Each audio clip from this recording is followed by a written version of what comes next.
விட எங்கள் வீட்டுக்காரனை விட எனக்கு விஜய் தான் பிடிக்கும். இதுதான் உங்கள் சமூகமா? இல்லை உங்களுக்கு வெக்கமா இல்லையா? இல்லை உங்களுக்கு வெக்கமா இல்லையா? இந்த சாதாரண ஒரு விஜய் அவர் வந்து ஏதோ ஒரு படம் நடிக்கிறார். அந்த நடிக்கிறனுடைய மோகத்தில் வந்து இந்த சமூகம் வந்து இந்த இன்ஸ்டாகிராம், இந்த யூடியூப்பு, இந்த மாதிரி வந்து இதை பார்த்துட்டு இந்த மக்கள் ஓட்டு போடுது. அதை பற்றி எங்களுக்கு கவலை இல்லை. நீங்கள் ஓட்டு போடுங்க. அழியிறது நாங்கள்ல, நீங்கள் தான். இப்போ ஸ்டாலின் ஆகட்டும், ஜெயலலிதா ஆகட்டும், இல்லை எடப்பாடி ஆகட்டும், யார் வேணாலும் நீங்கள் வந்து தோக்கடிக்கணும்னு நினைக்கிறீங்க. நீங்கள் ஸ்டாலின் தோக்கடிக்க நினச்சிக்கிங்க. அதை பற்றி இல்லை. தோற்றது யார்? ஸ்டாலினா? ஸ்டாலினுக்கு ஒன்றுமே இல்லையா? நான் கேட்குறேன், ஸ்டாலினுக்கு வந்து சாப்பாடு இல்லையா? மாதிரி தமிழ்நாட்டினுடைய முதல் குடிமகன் நீ. உன்னால் மைக்கு பிடிச்சி பேசுறது இல்லை. நீ என்ன பேசுகிற? என்ன பேசுகிற? உன்னால் நீ போய் இங்கே பேச மாட்டேற, வீட்டுக்கு போய் பேசுகிற. சாதாரண ஒரு டப்பாவில் வந்து சாப்பாடு எடுத்துன்னு வர தமிழனா ஏம்பா? நீ சாதாரணமாக ஒரு டப்பாவில் சாப்பாடு எடுத்துன்னு வர, அதுவே ஒரு ப்ரெஸ் மீட் பண்ணுறீங்க. 10 ரூபா பாலாஜின்னு பாட்டு பாடி இப்போ 20 ரூபா மதுபான கடையில் வாங்குறீங்களே, அது மாதிரி இல்லாமல் நாங்கள் தான் மாற்றம்னு வந்து அதே போல் திமுக அதிமுக ஆட்சியில் எப்படி கனிம வள கொள்ளை நடைபெற்றதோ அதை விட 100 மடங்கு தடை இல்லாமல் எப்படி உங்கள் ஆட்சியில் நடக்குதோ. உங்கள் ஆட்சியில் ஏதாவது குறைகள் இருந்தால் கண்டிப்பாக நாம் தமிழர் கட்சி அதை சுட்டி காட்டும். நன்றி, வணக்கம். நாம் தமிழர்.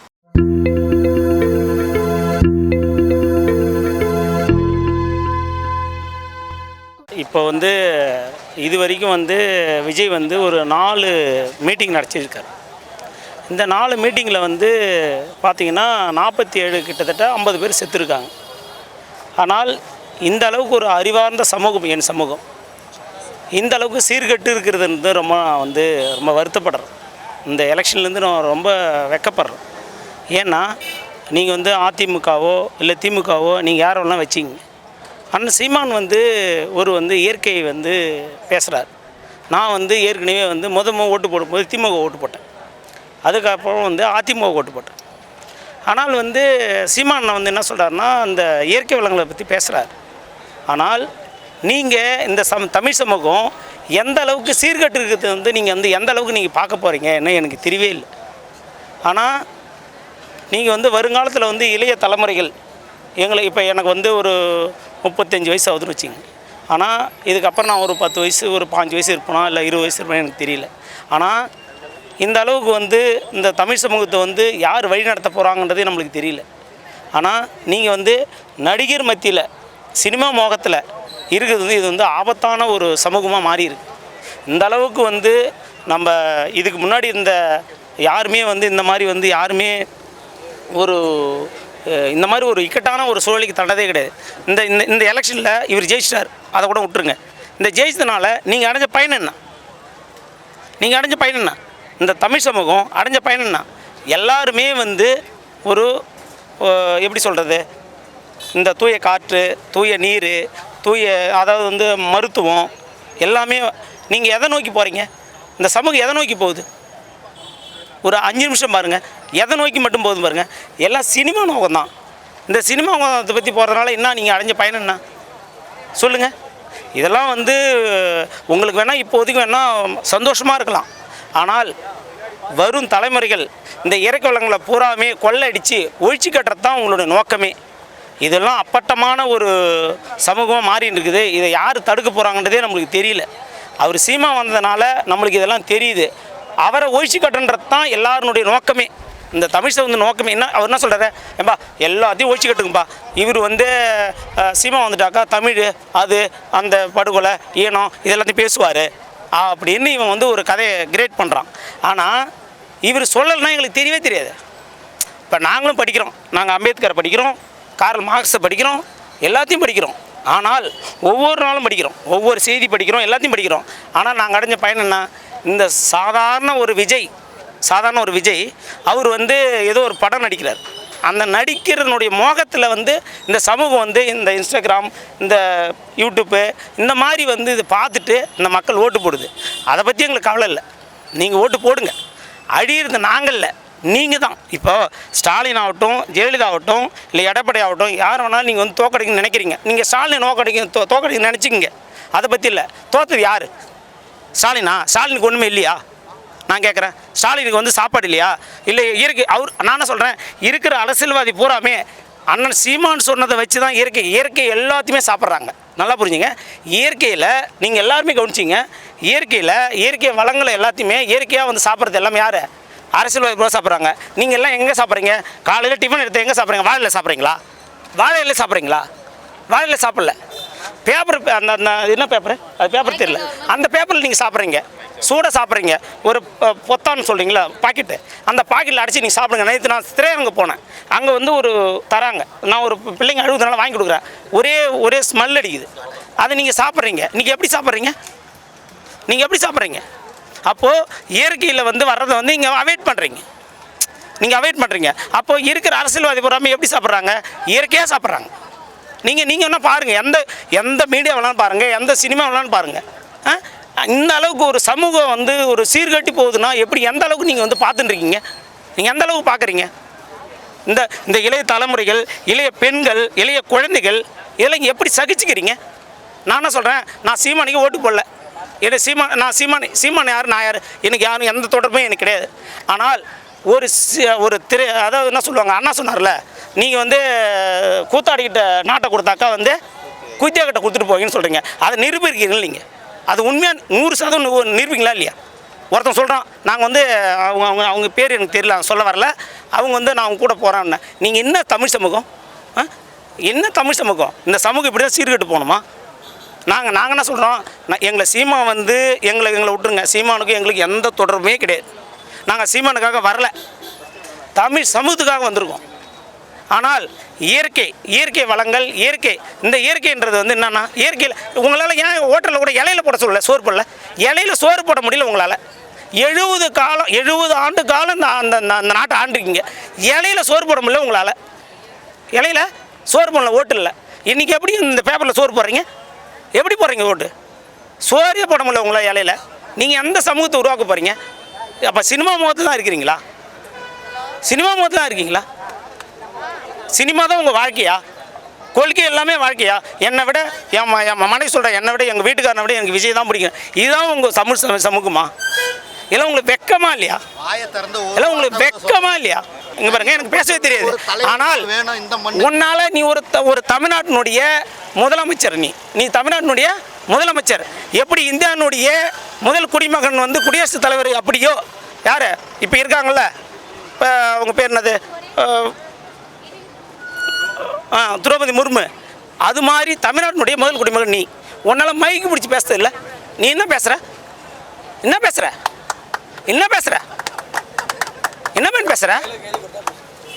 உன்னால் நீ போய் இங்கே பேச மாட்டேற, வீட்டுக்கு போய் பேசுகிற. சாதாரண ஒரு டப்பாவில் வந்து சாப்பாடு எடுத்துன்னு வர ஏம்பா, நீ சாதாரணமாக ஒரு டப்பாவில் சாப்பாடு எடுத்துன்னு வர, அதுவே ஒரு ப்ரெஸ் மீட் பண்ணுறீங்க. சாதாரணமாக இங்கே உட்காந்து சாப்பிட்றேன். எங்கள் வீட்டில் எனக்கு கட்டி கொடுத்தாங்க. இருங்க எங்கள் வீட்டுக்காரர் போகிறான்னு எனக்கு கட்டி கொடுத்தாங்க. எதில்? வாழை இலையில கட்டி கொடுக்கல, டப்பாவில் கட்டி கொடுத்தாங்க. அதை வந்து நான் வந்து ஒரு பெஞ்சில் உட்காந்து சாப்பிட்றதே ஒரு மீடியாக்காரங்க பாருங்கள். உங்கள் மீடியாக்காரன்றதை வந்து என்னென்னா, நான் என்ன சொல்கிறேன், ஒரு அடிப்படையான விஷயம் என்னென்னா, ஒரு குழந்தை எப்படி வளர்க்கணும் போகணுன்றது வந்து பெற்றவங்களுக்கு தெரியும். நீங்கள் என்ன பண்ணுறீங்க? இந்த சமூகம் வந்து எந்த அளவுக்கு ஒரு ஒஸ்டான சமூகம். இந்த மாதிரி சமூகத்தை நான் பார்க்கவே இல்லை. எனக்கு உண்மையிலே சொல்கிறேன், நான் டெய்லியும் அழுகுறேன். நான் வந்து இங்கே பாருங்க, நான் வந்து அம்பேத்கர் புத்தகத்தை படிச்சிருக்கேன், ஆம்ஸ்ட்ராங் அண்ணா புத்தகத்தை படிச்சிருக்கேன், எல்லாத்தையும் படிச்சிருக்கேன். ஆனால் ஆம்ஸ்ட்ராங் அண்ணா ஒரே ஒரு வார்த்தை முதல்ல சொன்னார். நீங்கள் வந்து பேட்டி கேட்கும்போது அவர் என்ன சொன்னார், இந்த மாதிரி வந்து விஜய் வந்து நீங்கள் வந்து ஒரு அரசியல் அவருக்கு வந்து இந்த தெரு வந்து கோணலாக இருக்குமா நேராக இருக்குமா அவருக்கு தெரியாதுப்பா. அவரை போய் என்னை பற்றி கேட்குறீங்க? அவருக்கு தெரியாதுப்பா. எந்த வாரில் தண்ணி வரலாம் அவருக்கு தெரியுமா? எங்கே தண்ணி வரல, எங்கே தண்ணி வருதுன்னு தெரியுமா அவருக்கு? அப்படின்னு சொன்னவர். ஆனால் இந்த சமூகம் வந்து ரொம்ப மானங்கட்டு ஈனங்கட்ட சமூகமாக மாறின்னு இருக்கு. ஆனால் தமிழ் சமூகத்தில் நாங்கள் விடவே மாட்டோம், ஒருபொழுதும் விட மாட்டோம். அதை வந்து காப்பாற்ற தான் எங்கள் நோக்கமே.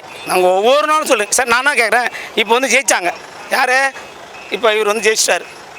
ஏடிஎம்கே ஜெயிச்சு எல்லாம் ஆர்ப்பாட்டம் பண்ணாங்க, பட்டாசு வெடித்தாங்க. டிஎம்கே ஜெயிச்சு ஆர்ப்பாட்டம் பண்ணாங்க. இவர் ஜெயிச்சு யார் பட்டாசு வெடிச்சு சொல்லுங்கள்?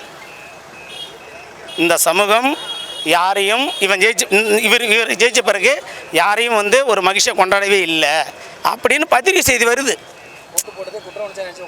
அப்படின்னு சொல்லுது. நாங்கள் சொல்லலை. அப்போது நீங்கள் என்ன பண்ணுறீங்க? நீங்கள் வந்து உட்காந்துக்கிட்டு தூங்குறீங்க. எது இந்த நாடு வந்து இந்த சட்டசபையில் யார் யார் உட்காந்துருக்காங்க? 70 ஆண்டு காலமாக யார் யார் உட்காந்துருக்காங்க? இந்த சமூகத்துக்கு புத்தி இல்லையா? புத்தி இல்லையான்னு கேட்குறேன். அறிவார்ந்த சமூகம் இல்லையா? அறிவார்ந்த சமூகம் இல்லையா அந்த சமூகம்? சோழ நாட்டில் இருந்து பிறந்த சமூகம் இல்லையா இது? இந்த அளவுக்கு மாறிடுறது வந்து ரொம்ப வெக்கக்கேடாக நான் படுறேன். இது வந்து இந்த தமிழ் சமூகம் மாறணுன்றதை நான் கைகேற்று புதிதாக ஆட்சி கட்டில் அமர்ந்திருக்கக்கூடிய மதிப்பிற்குரிய முதலமைச்சர் நடிகர் விஜய் அவர்களுக்கு நாம் தமிழ் கட்சியின் சார்பாக, நாம் தமிழ் கட்சியின் கையூட்டு ஊழல் ஒழிப்பு பாசறையின் சார்பாக எங்களுடைய நேரடி சவாலை திரு முதலமைச்சர் அவர்களை பார்த்து விடுகிறோம். என்னென்னா, நீங்கள் மாற்றம்ன்ற பேரில், மாற்றத்திற்கான அரசியல் என்ற பேரில், மாற்றத்திற்காக மக்கள் உங்களை நம்பி வாக்களிச்சிருக்கான். அந்த மக்களுக்கு குறிப்பாக தமிழ்நாட்டுடைய பொருளாதார வளர்ச்சியையும் தமிழ்நாட்டுடைய வளர்ச்சியையும் நீங்கள் மேம்படுத்தணும் அப்படின்னா, தமிழ்நாட்டில் இருக்கிற 12,500 சில்லற ஊராட்சிகளில் இருக்கிற நிதியையும் கட்டமைப்பையும் வலுப்படுத்தணும். அப்படி வலுப்படுத்தாமல் மெத்தனை போக்கா இப்போ செய்கிறீங்கள, மாற்றம் என்ற பெயரில் ஆட்சிக்கு வந்துக்கிட்டு 10 ரூபா பாலாஜின்னு பாட்டு பாடி இப்போ 20 ரூபா மதுக்கடையில், மதுபான கடையில் வாங்குறீங்களே, அது மாதிரி இல்லாமல் நாங்கள் தான் மாற்றம்னு வந்து அதே போல் திமுக அதிமுக ஆட்சியில் எப்படி கனிம வள கொள்ளை நடைபெற்றதோ அதை விட 100 மடங்கு தடை இல்லாமல் எப்படி உங்கள் ஆட்சியில் நடக்குதோ இந்த வாய் சவடால் விடாமல் தமிழ்நாட்டில் இருக்கிற 12,500 சில்லற ஊராட்சிகளுக்கும் ஒதுக்கப்படுகிற மத்திய மாநில அரசுகளால் ஒதுக்கப்படுகிற நிதியை சரியாக சாலை அமைத்து, சரியாக மின்விளக்கு அமைத்து, சரியான பொருளாதாரத்தை உயர்த்த அந்த கிராமத்தின் மக்களுக்கு வேலைவாய்ப்பை அமைத்து, சரியான குடிநீர் கால்வாய் அமைத்து சரியான குடிநீரை உங்களால் வழங்க முடியுமா? உறுதியாக முடியாது. ஏன்னா மாற்றத்திற்கான அரசியலில் வெறும் வாய்ச்சவடாலில் மட்டும்தான் நீங்கள், செயல்பாட்டில் துளியும் கூட கிடையாது. ஆகையால் உங்களுடைய ஒவ்வொரு செயல்பாட்டையும் குறிப்பாக நாம் தமிழ் கட்சியின் ஊழல் ஒழிப்பு பாசறை கவனித்து கொண்டிருக்கிறது. ஆகையால் நீங்கள் அல்லது உங்களுடைய கட்சியினர், உங்களுடைய அமைச்சர், உங்களுடைய எம்எல்ஏக்கள் மற்ற யாரும் ஊழல் செய்யாமல் பார்த்து கொள்ள வேண்டியது உங்களுடைய கடமை. இல்லை என்றால் உங்களின் ஊழலுக்கு எதிராக நாம் தமிழ் கட்சியின் கையூட்டு ஊழல் ஒழிப்பு பாசறையின் சாட்டை சுழலும் என்பதை மிக உறுதியாக கூறுகிறோம். நன்றி. நம்ம இன்றைக்கி இங்கே எதுக்கு வந்திருக்கோம்னா, மே 18 முள்ளிவாய்க்காலில் 1 லட்சம் தமிழர்களை, சொந்தங்களை குண்டு வீசி கொண்டு இருக்காங்க. அவங்கள இணையம் போட்டு வகையிலையும் கூடியிருக்கும். இப்போ பார்த்திங்கன்னா, நம்ம செந்தமிழ் சீமான் அண்ணனை வந்து இவங்க எப்படிலாம் எந்தெந்த டீம்னு சொல்கிறாங்கன்னா, காவேரியிலேருந்து தண்ணி கொடுக்கலன்னா நம்ம காவேரி தண்ணி கொடுக்கல நம்ம கேட்கும்போது நம்ம தமிழர்கள் அடிக்கிறாங்க. அப்போது நம்ம தேசிய கட்சிகளில் கேள்வி கேட்கும்போது பாசிஸ்ட்வாதிகள் சொல்கிறாங்க. முல்லை பெரியார் அணையிலேருந்து நம்ம தண்ணிக்கு கேட்டால் அங்கே கேரளாக்காரங்க நம்மளை அடிக்கிறாங்க. அப்போ அதுக்கு நம்ம அங்கேயும் பாசிஸ்ட்வாதிகள் சொல்கிறாங்க. ஆந்திராவில் 20 பேர் செம்மரக்கட்டை வெட்ட போனாங்க, அவங்களையும் அவங்க சுட்டாங்க. இதை பற்றி வந்து யார் எந்த அரசியல் வந்து கேட்க மாட்டார். இது கேட்க ஒரே ஆள் யாருன்னா நம்ம அண்ணன் செந்தமிழ் சீமான் மட்டும்தான். எல்லா மக்களுக்காகவும், இஸ்லாமியருக்கும், கிறிஸ்துவருக்கும், இந்துக்களுக்கும், எல்லா மக்களுக்கும் ஒன்றாக திரட்டி இந்த மாதிரி ஒரு கூட்டத்துக்கு யாரும் கூட்ட முடியாது. எந்த கட்சி பேர் சொன்னாலும் அது எந்த கட்சி பேர் சொன்னாலும் அங்கே எந்த தமிழ் மக்கள் ஒன்றாக மாட்டாங்க. ஆனால் நாம் தமிழ் சொல்லும் போது மட்டும்தான் எல்லா தமிழர்களும் ஒன்றாவாங்க. இப்படி ஒரு அரசியலை இந்த 15 ஆண்டு காலமாக எல்லா கிறிஸ்தவர்களும், இஸ்லாமியர்களும், நானும் இஸ்லாமியர் தான், இந்த எல்லா சமூகத்தையும் ஒன்றாக திரட்டி இத்தனை வருஷங்கள் ஒரு எந்த பிரச்சனையும் இல்லாமல் கொண்டு போகணுன்னா அது நாம் தமிழர் அண்ணன் சீமா மட்டும் தான் முடியும். இப்போ இருக்க முதலமைச்சர் விஜய் அவர்கள் சினிமாவில் பேசினார். கத்தி படத்தில் விவசாயம் பற்றி பேசினார். அப்புறம் மெர்சல் ஜிஎஸ்டி பற்றி பேசினார். நீங்கள் வந்து நடிப்பீங்க, நடிச்சுட்டு டேக் ஆஃப் சொல்லிவிட்டு உள்ளே போயிடுவீங்க, எங்கே கேரவனுக்குள்ளே போயிடுவீங்க, ஏசியில் இருப்பீங்க. அதுக்கப்புறம் வீடியோ வந்து ஆக்ஷன் சொல்லுவாங்க, நீங்கள் விவசாயம் பற்றி பேசுவீங்க. ஆனால் வெயில்லையும் மழையில் கஷ்டப்பட்டு விவசாயத்துக்கு மாநாடு போட்டால் மாநாட்டு பேசுகிறாரு, இவருனா பைத்தியமாக பேசுகிறீங்க. ஆனால் யூரோப் கண்ட்ரியில் பார்த்தீங்கன்னா நாய் வளர்க்குறான், அவன் நாய்கிட்ட பேசுகிறான், அவன் உனக்கு அறிவாளி ஆகிட்டான். ஆனால் மாடு வளர்க்குறத பற்றி நம்ம உணவு தேவையில் ஒன்றா இருக்குது மாடு, அதை பற்றி பேசினா உனக்கு பைத்தியக்காரன்னு சொல்கிறீங்க. இதுவே பார்த்தீங்கன்னா கர்நாடகாவில் ஐடி கம்பெனிக்கு 5 ஏக்கர் எடுக்கிறாங்க. அந்த 5 ஏக்கரில் வந்து காடு, அந்த காடை எடுக்கிறதுக்கு அங்கே இருக்கிற மயில் மான் எல்லாமே கத்துது.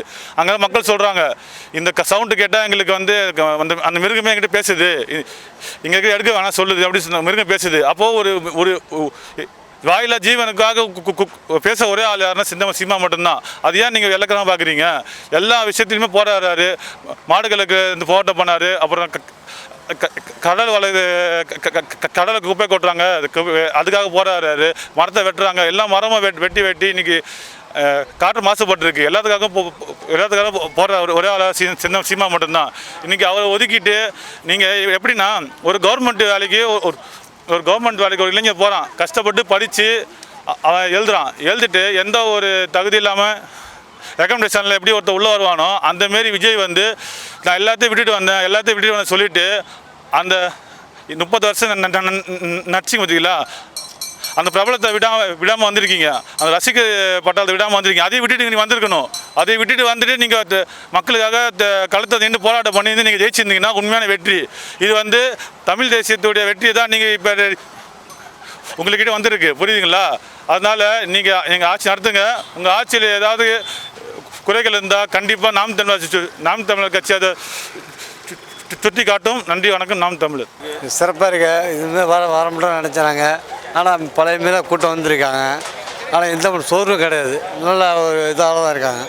நான் வந்து நாகை மாவட்டம் வேதாரண்யம் சட்டமன்ற தொகுதியில் வந்திருக்கேன். நான் ஒரு மாவட்ட பொறுப்பாளர். அதனால் இப்போ நாங்கள் வந்து ஒரு 3 பஸ்ஸில் வந்திருக்கோம். இப்போ அது ஒவ்வொரு மாவட்டத்துலேயும் யாருமே சோர்ந்து போகல, நல்லா தான் இருக்காங்க. இனி வரும் காலங்கள் நான் தமிழாக தான் இருக்கும். உறுதியாக வெல்லுவோம். எங்கள் தேர்தல் எப்படின்னா கவர்ச்சியும் பணமும் தான் நினைச்சு எங்கள் ஊரை பொறுத்து இடுமான காலத்தினார். நாங்கள் நல்லா களம் ஆடியும் என்னன்னாக்கா பணமும் திரை கவர்ச்சி தான் ஆரம்பிச்சு. அதனால் நாங்கள் கொஞ்சம் இதாக விட்டோம். இனி வரும் காலத்தில் நான் தமிழ் வெல்லும், அது எந்த மாற்று கருத்தும் கிடையாது. திரை கவர்ச்சி தான் வேறு எப்படி. அது வந்து என்ன தாவக்கால் வேட்பாளர்லாம் ஒரு சரியான வேட்பாளர் ஒருத்தரும் கிடையாது. உங்களுக்கு பேர் சொன்னாலும் யாருக்கும் தெரியாது. அது வேட்பாளர் சேர்த்து ஜெயிச்சுக்காங்க. காரணம் திரை கவர்ச்சி தான். விஜய்க்காக விழுந்த ஓட்டு தான் அது. கருத்துக்காகவே அதுக்காக விழுந்த ஓட்டு அது கிடையாது. இனி வரும் காலங்கள் நான் தமிழ் வெல்லம் இது உறுதி.